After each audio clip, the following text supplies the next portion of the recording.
when this happens. When I sit down to watch a movie that I've been sent that doesn't necessarily look too great. It's got 3 names on the front cover. You know, you got Cuba Gooding Jr., you got Randy Couture, the UFC guy, and you got Denise Richards, which I'm kind of sitting there thinking, that's 3 reasonable names for a movie that's got a little bit of a lower budget. However, I'm pretty certain that these 3 characters or these 3 actors will have the sum total of 5 to 10 minutes of screen time. This movie ended up being way, way better than I thought it was going to be.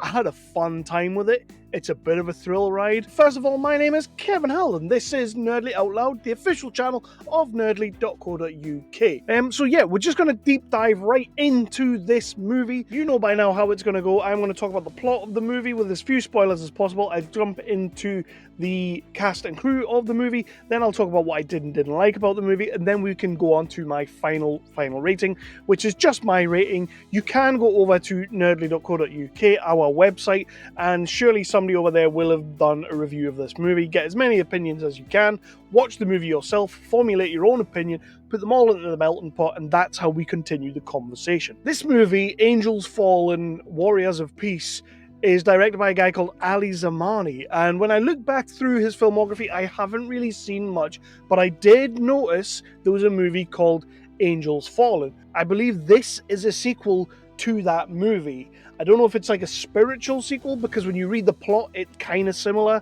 We kick off this movie and we are in Iraq, and we meet this team of guys who are on a mission in Iraq, and they're going to try and take out these people and rescue some hostages. In this little moment where we're doing this mission, we meet our core team. We meet Paul, who is kind of like the bruiser of the group. We meet Gabriel, who is kind of the leader of the team, and he's kind of going to be our main character going through the movie. We meet Trigger, who is the sniper, and we meet Leah, who is kind of the medic of the team. And this is kind of going to be our core team as we go through, but right now we're going to see them on this mission. The mission kind of goes south. Gabriel ends up getting shot. But one thing I want to talk about in this little section here is we get a fantastic little bit of bullet time where kind of somebody shoots the gun and the camera follows the bullet nice and slow to its target. And I wasn't expecting that, and right away it kind of made me think, oh crap, this movie's going to be pretty gnarly. Like, we've got this in the first opening couple of minutes. This movie's going to be pretty badass. I'm in for the ride now. Wasn't quite sure what ride I was in for, and we'll talk about that, but I was in for the ride at this point. Cut to Randy Couture, the UFC guy, and he's in the middle of like this fight. He's making some money, bare knuckle boxing, doing all that good stuff. Goes to the changing room. This guy approaches him, offers him some gold, and does some shenanigan, shady shit to him, and kind of looks like it takes over his body, and that's pretty cool. Then we cut to Gabriel again. Gabriel is woken up in the middle of the night, and there is a guy in his kitchen, and it's Cuba Gooding Jr. And Cuba Gooding Jr. tells him that he needs him to come back into the fray, because this is now like 10 years later or something like that. Come back into the fray. He has a mission, a higher power mission. Please take it. And Gabriel's like, get out, go away, I want nothing to do with this. And then we're going to cut a little bit further again. And that's when the movie really, really starts. Because it turns out that Cuba Gooding Jr. is an angel. And not only that, but he's Balthazar. He's like the top boy. Like, he's top G. He talks to God, and God tells him what to do. And then Balthazar goes out and tells his minions what to do.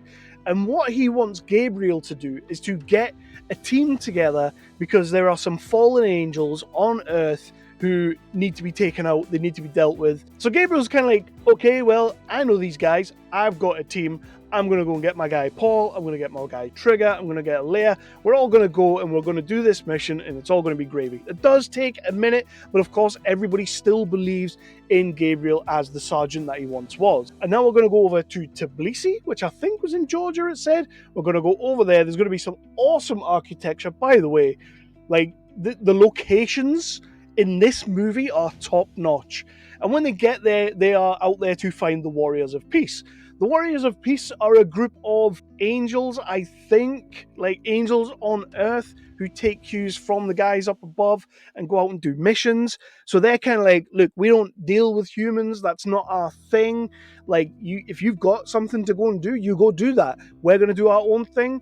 But then, of course, stuff and things happen because there is another angel on the ground called Michael. And Michael's out there. He wants to bust up everyone's shit. He's going to get a mad, bad posse of demons and angels together, and he's going to just bust everyone up, and it's all going to be great because he basically wants to defy Lucifer and take down God or mankind or whatever. So these two groups come together, they're going to go up against these guys, and it's all going to be good. We're going to win, it's all going to be fantastic. But first of all, let's not forget, Denise Richards needs to come into this movie for her 2 scenes, and she plays a character called Deborah, who's kind of like a weapons tech. She's the one that gives everybody the godlike weapons that they're going to need to take over these demons and to kill everyone, because she's that guy. There's not really a great deal else that I can talk about. There's not really a great deal else I want to say, but that's kind of where the movie is going. It's going to a final showdown where Gabriel at some point is going to have to show down with Michael. The rest of the team are going to have to show down with the other fallen angels. It's all going to be cool, and hopefully, if we are lucky, no spoilers, but the big man might show up at the end. So on the cast and crew, the main 3 guys that, you know, they're on the poster, they're on the box, they're the ones that are kind of selling the movie. Cuba Gooding Jr., fantastic to see him again, and I thought he was really good in this movie as Balthazar. It's very easy for an actor like him, who is clearly coming in because he's getting paid to do so. I suspect everybody's getting paid to do so, but this is not a movie that I feel like Cuba Gooding Jr. necessarily needs to do, but he does come in and gives it some gravitas, really like gives it this moment of, I'm going to deliver these lines and it's all going to be powerful. I am going to be this angel Balthazar, and you know what? If we're going to do a sequel, I'm coming back. I'm coming back because I want to do it. I loved Cuba Gooding Jr. in this movie. I've always been a fan since Boys in the Hood right to this day. Jerry Maguire right to this day. Randy Couture, I don't know if he necessarily needs to do this, but this is a good little role for him. He's only in it for a couple of scenes. He's not there a lot, but it's great to see him really kind of like giving his name to movies like this. Putting his name on this almost cements the fact that this movie gets to go a bit further. And Denise Richards, you know what you're getting. She's a feisty, spicy lady. We love Denise Richards, and she's fantastic in this movie. She gets a hell of a good demon kill, which I absolutely loved. She's sick in this movie. Could have done with more of her because we definitely only get 1, 2, maybe 3 scenes. But now for our team, starting with Gabriel, played by Josh Burdett. He is the sergeant of this team. He's the leader of these band of misfits. I really, really liked him in this movie. He really hammers home this thing because there is a point where this movie could get super, super mega silly, and it could just become this schlock fest of angels versus demons. We got some CGI in there, but I thought he brought this real down-to-earth sort of gritty war veteran, war hero thing to the film. Like, I found him wholly believable in what he was doing. And even when he's sort of like getting to grips with the character he's meant to be and who he's meant to be towards the end of the movie, I really bought it. And I got that he could really take on this role and be this leader to these people.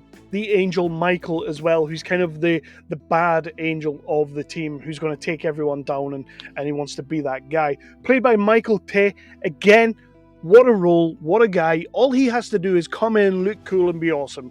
And that's pretty much what he does every time he's on screen. He comes in, he looks cool, and he's awesome. Really good fight scene with him and Josh Burdett towards the end of the movie that I really kind of got involved in. And that's another thing, the choreography in this, they weren't slacking on choreography. Like, every battle in this movie, even though sometimes it's a battle with a CGI demon, like, every battle's choreographed really well. It's slick. Like, there's not too many fast frenetic cuts like you get with a Michael Bay movie or a Paul Greengrass movie. For a movie of this caliber, these are some of the best choreography scenes that you're going to see in this kind of movie. So big props on that. And then the rest of our team, I think we have a group of solid actors here, with Karina Rico as Leah, who is kind of like the medic of the group. She gets some really cool scenes. We get a really nice backstory with her daughter, and it sort of really plays on the heartstrings a little bit. There is a moment with Denise Richards where she's like, how will I know when to use it? And she's like, you'll know when to use it. And I'm sitting there thinking, I know when you should use it. Like, you know, just go and do it and do this thing. that was a really nice touch. So it was good to have that in there. Lee Colifay as Paul, another member of the group. He's kind of like the big bruiser of the group. Really liked his character. He's got some demons. He's got some like past issues, some PTSD, some alcoholism. So he plays this role really well, and we kind of feel for the character for as much time as we can. No spoilers, but he plays it really well, so I can't really fault him for that. And then, of course, our sniper, Trigger, Arifin Putra, who I thought kind of is the comic relief of this movie, and he's perfect for it. He plays it really well. He plays it as daft as it can be. He's one of these people in this movie that's kind of like us. He's us who kind of sees this situation and is like, hang on, is nobody else thinking this is a little bit weird? Is nobody else worried about the fact that we got demons coming down and trying to bust our shit up, and now we humans have been tasked with the mission to get them? Like, he's us. I loved him as us, and he does it really well, so that's great. That's pretty much the cast, but I do want to talk a little bit about Ali Zamani, the director of this movie. I think he's done a fantastic job here. I looked at his filmography. He hasn't done a great deal, and I don't think I've seen anything that he's put out there. But it takes a lot to put a movie like this out there. You're dealing with religious connotations, but you're doing it on such a ground level where it's like Iraqi war veterans who are going to go up against the demons, which I loved. I thought it played really well, and it's been tried before, but not necessarily worked. And I think where this film works is it blends the surrealness and the hugeness and the epicness of the Angel Wars with just the dirt and the grit of the veterans. Like, it blends that beautifully to the point where when the veterans end up in this big massive battle with big CGI monsters, it doesn't feel out of place. It feels part of this world. It feels supernatural, and I don't mean supernatural like supernatural. I mean it feels natural in a super way, like supernatural. You know what I mean? But it totally feels like that. And I think Ali Zamani has done a great job doing that. And it makes me want to see more of this world. It makes me want to see what's next for Gabriel and his team. It makes me want to see spin-offs of the Warriors of Peace. It makes me want to see what the demons are doing.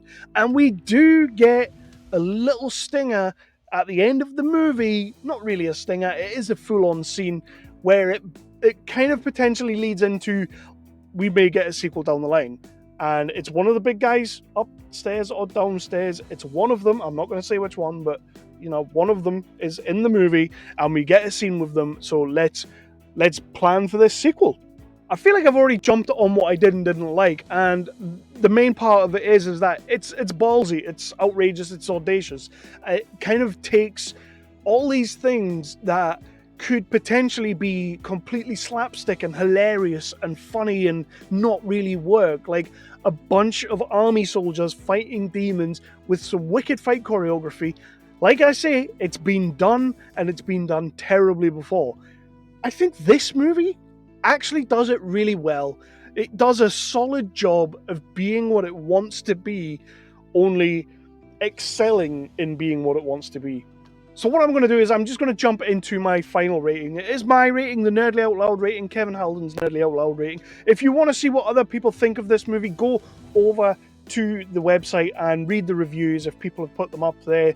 If not, watch this review, see what I have to say, and then please do 100% go and check out the movie for yourself. Let us know what you thought of it. Put a comment down below. But as far as ratings go, I want to give this a 4.5. I'm giving it a 4.5 out of 5. It's almost a perfect 5. I just couldn't quite do it for the simple fact that I feel like I need to see the first movie, the other movie, that movie. How does it compare to this movie? Is this movie quite simply a reboot of that movie? We've got a little bit more money, we've got a few better actors, we're going to run with it and see what happens. And again, some of those shots where we get the bullet time, it looks amazing, choreography's amazing, nothing wrong with the cinematography at all. Locations are absolutely beautiful. CGI on the demons is way better than I thought it was going to be, even though I didn't really know we were going to get demons because I didn't really read the synopsis like thoroughly. I didn't really know that was a thing. But when we do get it, it feels totally natural and it's completely enjoyable. It's a 4.5 out of 5, mostly because I haven't seen that other movie. Maybe when I watch that other movie, I'll be like, dude, this is such a level up, and I'll come back and I'll drop a 5 on it. But for now, 4.5 out of 5 from me, Nerdly Out Loud. Kevin Halden, that is me. Please do hit that like, hit that subscribe, ding that notification bell. It will give you a notification whenever I drop a new video or anything like that. If you don't want to do any of those things because you know you're a bit of a tight weasel, then just do one thing and tell someone about the channel. And with that, 4.5 out of 5, Angels Fallen, Warriors of Peace. Yes, please do check it out. Go see it if you can. Rent it if you can. Digital download, whatever. Watch this movie. Let us know what you think. It is worth your